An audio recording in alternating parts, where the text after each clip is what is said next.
Ang speedan natin ngayon sa oras na to ay 1-2, ano mga ka-amigo, 7:40. Tingnan nyo naman ang kalangitan. Paano may makakauwing kalapate? Sobra kapal ng ulap mga ka-amigo. Di ang mga kalapate niyan, ikot lang na ikot. Walang dadaanan mga ka-amigo, walang dadaanan. Oh? Paano makakauwi mga kalapate niyan mga ka-amigo ko? Sarado. Ito, may dumadaan na isang kalapate. Sik. Hoy! Ito na isang kalapati natin. Nagkakalapati lang, wala na akong masabi. Lupit na mga ibon, dalaga niyang kalapati. Siya ay nagkakabilib, taong mapagkumbaba. Kilala niyo, punong ministro. Yo, what's up mga kamigo? Magandang umaga sa inyo lahat. Welcome back to Puno Ministro Love TV. So ngayong araw po ay abangan day na ng ating mga kinarga kahapon, ano. So hindi ko na i-vlog yung nagkarga si Kokoy. At ngayon yung umaga ay abangan day na. So sa Pangasinan po ito mga ka-amigo. Papakita ko sa inyo mamaya yung forecast. Ngayon, gusto ko sana konti lang yung ilaban ni Kokoy sa pooling kasi alam ko hindi kakayanin ng mga kalapati natin na ito po ay mabilis umuwi kasi mababagal yung mga kalapati natin. Hindi ko malaman kay Kokoy kung bakit isinali niyan lahat yung 12. So it means lamang na sa talo yung ating mga kalapati. Pero ganun pa man, nandyan na yan, naisali na lahat. Kahit alam naman natin na hindi rin tayo mananalo, pero nag-aksaya man tayo ng pera, pero may aabangan tayo ngayong umaga mga ka-amigo. 12 po yung aabangan natin. At lahat po yun ay sinali ni Kokoy sa pooling, kaya nagkautang pa ako. Alright, pero ganun pa man mga ka-amigo, ganun talaga. At least, meron tayong aabangan na isinali ni Kokoy na hindi natin alam kung paano mananalo itong mga kalapati natin dahil first time po na mapupunta sa lugar na yon yung ating mga kalapati. Kaya naman, para po mga ka-amigo, mag-isa lang po yata ako mag-aabang ngayon. Si Pelon, pinauwi ko dahil uwi sa kanila. Dumating daw yung nanay niya. Okay, so gusto niyang makasama nanay niya. Pinauwi ko muna. Pero ang nangyari, si Kokoy naman nagkasakit mga ka-amigo. So masama ang pakiramdam at naglalakas-lakas ang kagabi sa ambon ng ulan.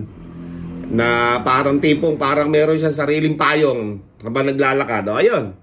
Parang sumama pakiramdam mga ka-amigo hindi ko pa nakikita sa loob. Okay? So ganito gagawin natin. Mag-isa lang ako. Hindi ko alam kung paano ko ikaklak itong 12 na to. Kung darating man yung 12 na to. Pero si Pelon, sinabihan ko kahapon na pumasok dahil hindi kakayanin ni Kokoy. Hanggang ngayon wala pa mga ka-amigo. Alas 7 ang pasok niya. Ting umuwi siya sa bahay nila. So okay, tara mga ka-amigo ganun talaga. So, solohin na natin ito. Ganun talaga Let's go. Okay, for now, mga ka-amigo, ito muna yung view ng ating landing board. Hindi pa muna tayo mag-aabang dahil yung ating forecast po, mga ka-amigo, ay maya-maya pa yung ating abangan. 7:40, 1-2 ang speedan kung hindi ako nagkakamali. Pero ipapakita ko sa inyo mamaya yung ating forecast, ano? At kung saan inirelease yung ating mga kalapate. So parang napansin ko kanina 6:45 pero makikita nyo po yan sa ating forecast ngayon. Okay? At yun nga, imomonitor ko muna doon sa taas kung naka-ready na. At bababa uli ako kapag kaabangan na. Let's go! Okay, so check muna natin ating mga kalapate. Alright, so ay mga flyer natin. Okay? So yan sila mga ka-amigo. At ito yung mga tinitraining natin Sana wala na magkakaroon ng sipon dito at bulutong. Pambihira. Isa-isang nababawasan yung mga panlaban natin sa sabagay. Matagal pa naman yung laban. Sana wag na nga lang tamaan at yun nga mga ka-amigo, haw-hawan. Alright, so dito tayo mag-aabang sa kabila. Okay, dito abangan natin mamaya. Ready na pati yung ating landing board, trapdoor, okay na. Para mamaya kung may maagang darating sa kalapati natin, maaga natin mapapapasok o maaga natin mahuhuli kasi manual po ito mga ka-amiga. Okay, so abang-abang na lang tayo ng time. Ano? Okay, at abang-abang lang din tayo kung papasok pa si Pelon o hindi na. Tingnan natin kung maaga tayo makapagpapauwi ng ibon. Dahil lahat ay sinali ni Kokoy kasi hindi naman pansali lahat yun mga ka-amigo. 2 hanggang 4 lang sana ipapasali ko. Sinali lahat ni Kokoy mga ka-amigo. Lakas ng loob ni Kokoy eh. So sana manalo si Kokoy para makabawi tayo dun sa ginastos kagabi. Nagkautang pa ako. Kasi kung di mananalo, talagang permis lagi talo. Gagaling ng mga nag-aalaga ng kalapati dito, ng mga ka-amigo natin. Taon-taon, kada season, ang bibilis ng mga kalapati, grabe. Yung ginagamit nilang mga breeder, talagang pang speedbird mga ka-amigo. Kaya hindi nakakapagtaka na yung mga ibon nila mabibilis. Okay? Lahi na talaga na mabibilis. Tayo kasi, binibreed natin puro pang pang long distance mga ka-amigo. Hindi naman tayo sumasali ng pang pooling lang yung ating kalapati. So, kailangan talaga pala i-build ko na yung mga kalapati natin ng mga breeders pang pooling, hindi pang long distance mga ka-amigo. Kasi ang gusto ko sana mangyari, yung pang duluhan na pero may bilis pa. Ganun sana yung gusto ko mangyari sa mga kalapati natin. Pero kahit na hindi pang pooling, na isasali na sa pooling mga ka-amigo, kaya talo lang makulit si Kokoy, sabi ko wag na isali pero yaman na, nandyan na. Naisali na lahat mga ka-amigo, 12 yun. Alright, so abangan na natin mga ka-amigo. At ipapakita ko sa inyo mamaya yung ating forecast. Okay? So abangan nyo yan. At babalikan ko kayo. Mga ka-amigo, eto na yung forecast natin. Ipapakita ko sa inyong screen. O ayan, Urdaneta, Pangasinan mga ka-amigo. 6:45 AM nag-release mga ka-amigo. At meron tayong total entry na 1,710. Okay? At yan po ay sa Urdaneta, Pangasinan. Ito naman po yung forecast natin about dun sa pauwian natin ng kalapate. Ayan 66 km, 0.55. Ayan At sa 1 to 7:40 AM. Okay, 7:22 na. At kita nyo naman yung kalangitan mga kamigo, sobra ulap. Diyan manggagaling yung mga kalapate sa Pangasinan na yan. Urdaneta, medyo malayo-layo yun mga kamigo. At yun nga, 1,100, 745, 1,751. Yan po yung mga abangan dito mga kamigo na kailangan nating makakuha sa ating mga kalapate kung gusto nating manalo. Ayan, kailangan 1 to hanggang 1,000 lang. Pero pag bumaba sa 1,000, pirmes, talo tayo mga kamigo. Napakabibilis ng mga ibon dito. Okay? At yan naman, di man ako maasa naman nanalo tayo dyan. Pero may paningit po kasi mga ka-amigo Kumbaga, may mga sinasabi na paningit. Baka sakali, malakas ang loob ng bata ko. Kaya, sobrang lakas ng bata ko si Coco. Sinali lahat yung 12 kahit na naglalakad lang yung kalapati namin. Yung mga kalaban tumatakbo. Yung amin, yung naglalakad lang, sinali. Malakas ang loob ng bata ko Okay, bagamat wala si Pelon dito sa ating loop ngayon mga ka-amigo, kayang-kaya na namin ito ni Kokoy. Okay? Kagabi ko pa sinabihan na pumasok kasi hindi kakayanin ni Kokoy. Masama pa pakiramdam ni Kokoy pala, sabi niya sa akin. So mamaya bibigyan natin ng gamot yan si Kokoy. Alright, so for now, yan lang muna at maya-maya abangan na po mga ka-amigo. Let's go! A few minutes later. Umakit na ako ang speedan natin ngayon sa oras na to ay 1-2 mga ka-amigo, 7:40. Tingnan nyo naman ang kalangitan. Paano may makakauwing kalapate? Sobra kapal ng ulap mga ka-amigo. Ang mga kalapate niyan, ikot lang na ikot. Walang dadaanan mga ka-amigo, walang dadaanan. Sobra kapal ng ulap mga ka-amigo. Halos babagsak na yung ulan. Pahirapan nyo mga ka-amigo. Siguradong pahirapan ang pauwian nito niya. Kapal kahit sa gitna, makapal ang ulap mga ka-amigo. Doon tayo sa rooftop, let's go. Ayan, tingnan natin dito mga ka-amigo. Ito na yung pinakamataas na view dito sa atin, sa landing board na mismo. Paano makakauwi mga kalapate mga ka-amigo. Kapal ng ulap Walang liwanag na matatanaw kahit na butas lang na isang lugar na ganyan na may araw, wala. Paano makakauwi mga kalapati niyan, mga ka-amigo ko? Sarado. Ito, may dumadaan na isang kalapate. Sik. Hoy! Ito na isang kalapati natin. Sik. Sa atin ito. Utang na sa atin to. Bumabasa na kagad mga ka-amigo. Suk. Sa atin kaya yan. Sa atin yan. 1-2 speeda natin yan mga ka-amigo ha. Pagka sa atin yan. Let's go. Suk. Pasuk. Atin yan mga ka-amigo. Bilisan mo. Mananalo tayo sa puling pagka ganyan ka. Suk. Tagal pa umiikot mga ka-amigo. Ayan na. Suk.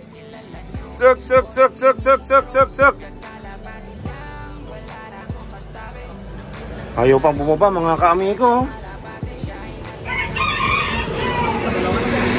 Dalawa na oh. Eto na. Ihanda mo yung pangklak kay Coco, kay Pelon.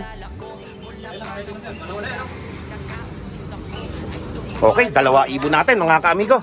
Sok. Pasok.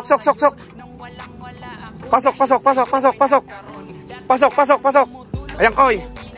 Ready. Dalawa. Ito pa isa natin oh. 3 na. Sok. Pasok na. Ayan pa, Koy, isa. Meron pa tayo isang kalapati dito. Sok. Koy, dikit mo yung isa, tsaka mo patanggal kay ano. Tapos bakbakin mo uli isa. Ito pa isa oh. Suk. Okay na? Ito pa isa oh. Suk. Ano, nakapag-clock na, Koy? Sige, i-clock mo pa uli isa. Screenshot nyo ha. Pangatlong ibon natin mga ka-amigo. Ayaw pa bumaba. Bilis. Mataas ang speeda natin yan. Ano speed nung una?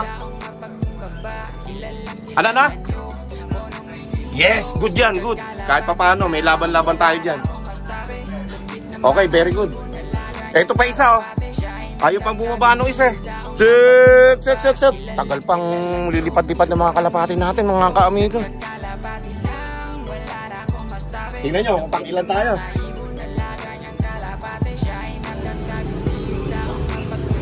Yan.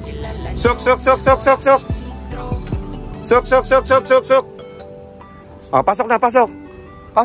Pangatlong ibon natin. Ay puta, di pa pala nakabukas yung trapdoor. Ayan, isa na ko pala kanina yung trapdoor. Ayan na, Koy. Pumasok na. Sok. Pangatlong ibon natin mga ka-amigo. Nawawala lagnat ko rito. Ayan na, Koy. Oh, dami nagdaanan. Ayan oh. Tayo nagkaklak na. Ayos. Ayan oh, may nagdaanan. Ayun pa isa oh. May 3 ibon na tayo mga ka-amigo. Yung iba ngayon pala nag-uuwian oh. Sa kapal pa naman ang ulap na yan mga ka-amigo. Grabe oh. Super smash yata tawag sa ganyan eh. Oh. Nasa 115 speed na siguro niyan. Oh, i-screenshot mo lahat at nang makita natin. Tapos tingnan mo kung anong ranking natin.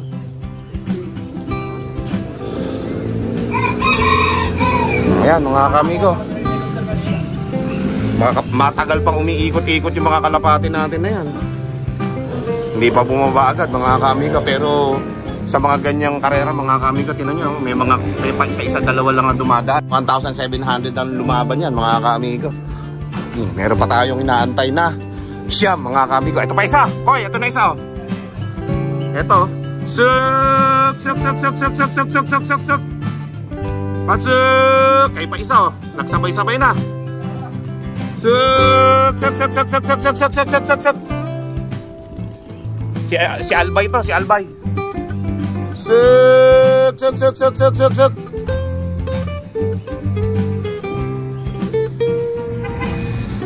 Ayun na po si Albay mga ka-amigo. Ay, ito na yung finisher natin.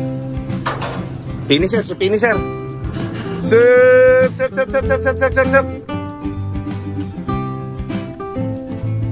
Bilisan mo Albay. Ayan, 2 yan Koy. Si Albay tsaka si finisher. Okay, iklak lang na ninyo, iklak. Ay, pa isa, oh. Ayan, dumating pa isa.